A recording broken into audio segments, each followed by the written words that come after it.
السلام عليكم ورحمة الله تعالى وبركاته. كلنا wanaagsan dawada meel kasta oo dunida nagala socotaan. waa maalmo sabti ah bisha January waa 3 sanad 2026 qodobada rasmi oo doontaana waxaa kamid ah warbaahinta Middle East waxa ay baahisay wada hadal dhex maray madaxweynaha Soomaaliland Cabdiraxmaan Ciro iyo ra'iisul wasaaraha wadanka India Narendra Modi.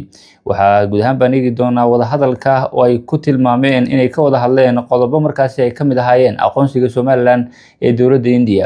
talaabo culus ayayna qaaday markaasi India waxaana qarka u saaran tahay inay ku dhawaaqdo markaasi aqoonsiga Soomaaliland sida xogaha markaasi ay baahiyeen warbaahinta The Middle East ay sheegayaan. wararka guud markaasi la xiriira ayaan soo qaadan doonaa iyo dawladaha ilaa iyo hadda markaasi kasoo daba dhacaya ee la xiriira markaasi aqoonsiga Soomaaliland iyo waliba arrimaha hoosta ka karsamaya ee ay Soomaaliland karkarinayso ee ay wada markaasi ay soo qaadan doonaa iyo waliba arrimahani goorta la filayo in gabi ahaanba ay ku dhawaaqaan dawladahani. qodobadaas iyo qodobo kale faahfaahsan ay barnaamijka maqli doontaan saaxiibayaal soo dhawaada. aan ku bilownay wararka naga soo gaaraya dhanka markaasi warbaahinta The Middle East ayaa waxay baahisay muuqaal ama markaasi maqaal sheegaya in gabi ahaanba ay khadka telefoonka ku wada hadleen madaxweynaha Soomaaliland Cabdiraxmaan Ciro iyo ra'iisul wasaaraha wadanka India Narendra Modi.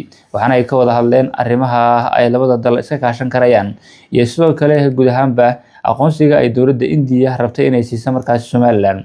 waxa India la sheegay markaasi in deyn weyn ay ku sameysay xaaladda Soomaaliland ay nala socotay markaa sanadkii ugu dambeeyay ilaa iyo markaasi 6 bilood ee ugu dambeysay oo ay sii xoojisay markaasi la socoshada iyo dhaqdhaqaaqa markaasi arrimaha Soomaaliland sida wararku tilmaamayaan.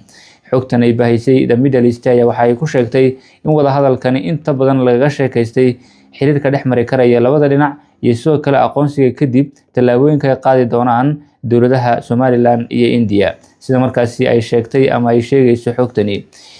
waxaa la ogyahay markaasi in gabi ahaanba Soomaaliland aqoonsiga ay ka heshay dawladda Israel inuu ahaa mid khadka telefoonka ay ku wada hadleen ra'iisul wasaaraha dalka Israel iyo sidoo kale madaxweynaha Soomaaliland Cabdiraxmaan Ciro. kana waxaa loo maleynayaa inuu markaasi uu yahay midka kale ee isaguna ku soo xiga ee madaxweyne Cabdiraxmaan Ciro uu ku heli doono aqoonsi caalami ah oo uu keeni doono Soomaaliland. isla markaana khadka telefoonka waxa ay warbaahinta The Middle East ay sheegtay inay hab maqal iyo muuqaal ah uga wada hadleen markaasi ra'iisul wasaaraha dalkaasi India Modi.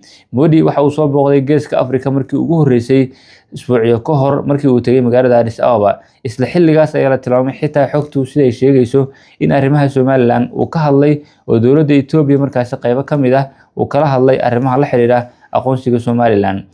iyadoo dawladda Itoobiya lafteeda ay la soo qaaday sida wararku tilmaamayaan aqoonsiga Soomaaliland oo ra'iisul wasaaraha wadanka Itoobiya Abiy Ahmed ku adkeeyay in cidda kaliya ee hadda markaasi ay wada shaqeynta tooska ah leeyihiin kuna kalsoon yihiin inay tahay Soomaaliland. walow uu sheegay markaasi xukuumadda cusub ee madaxweyne Cabdiraxmaan Ciro uu hogaaminayo in aanay wada hadal toos ah oo arrimaha markaasi la xiriira aqoonsiga inay yeelanin. haddana waxa uu tilmaamay in Soomaaliland ay tahay saaxiibka ugu weyn ee ay markaasi ay gobolka geeska Afrika markaasi ka wada socdaan. waxaa sidoo kale tilmaamay in madaxweyne Cabdiraxmaan Ciro iyo ra'iisul wasaaraha wadanka Itoobiya Abiy Ahmed markii ay kulmeen guud ahaan bilo ka hor Addis Ababa ay ku kulmeen markaasi in uu tusay rajo fiican oo la xiriira markaasi oo ku qancay ra'iisul wasaaraha wadanka Itoobiya Abiy Ahmed